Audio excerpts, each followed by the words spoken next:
Handsome one, isn't he? I lost my first boy. Little black-haired beauty. He was a fighter too. Tried to beat the fever that took him. Forgive me.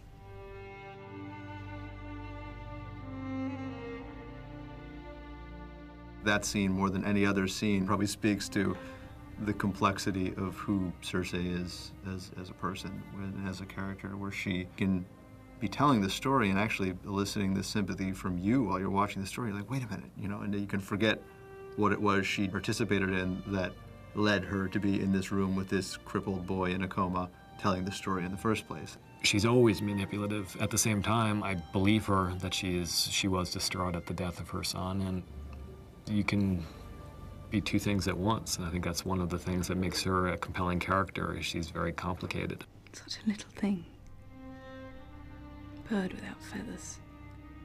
She is inscrutable. You know, you never know what she's thinking or what her motives are. And I don't know that it was so much of a manipulation. Yeah, I think there was some underhanded stuff happening there and obviously some lying. But there was like a great moment there, a humanizing moment for the character. I pray to the mother every morning and night that she return your child to you. Perhaps this time she'll listen. Why'd you read so much?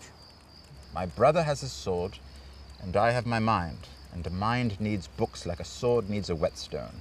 The way Tyrion talks about it, which makes sense, is that his older brother Jaime is a great sword fighter. And Jaime is famous, you know, he's probably one of the most talented knights in the Seven Kingdoms. And because of that, he's brought glory to the Lannister house. Tyrion obviously can't claim any of that. He's never going to win a tournament. He's never going to do anything particularly impressive physically. That's not a gift he has.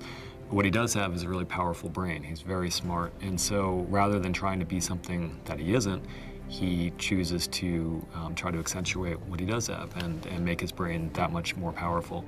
Tyrion is an intellectual and reads voraciously, and he likes to see what the world has to offer, and there's kind of nothing more amazing in this world than a very high wall of ice built by people thousands of years ago.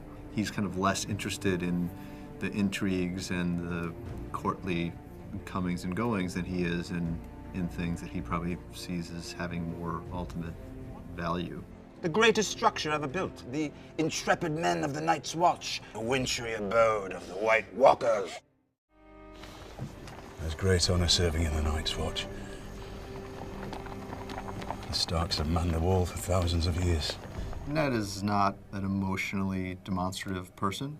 He isn't somebody who tells his children that he loves them on a regular basis, even though he does, and he think he loves Jon, even though he probably says it even less often to Jon because there are just so few opportunities where that kind of confession is appropriate.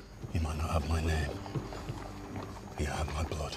This is the only viable place for Jon to go, and that's what it's about for Ned. It really is about what he perceives as best for Jon, even though he knows full well that the Night's Watch is no picnic. Jon's grown up with the stories about the Night's Watch and their heroism and this kind of chivalric idea in his mind that they are the defenders of the North and these noble warriors protecting those in the South from monsters and so forth. The reality of the Night's Watch, especially now, is that they've fallen upon hard times. So Jon Snow has a kind of outdated notion of what life at the Wall is really like. The Night's Watch protects the realm. Ah, yes, yes. Against grumpkins and snarks and all the other monsters your wetness warned you about. You're a smart boy. You don't believe that nonsense.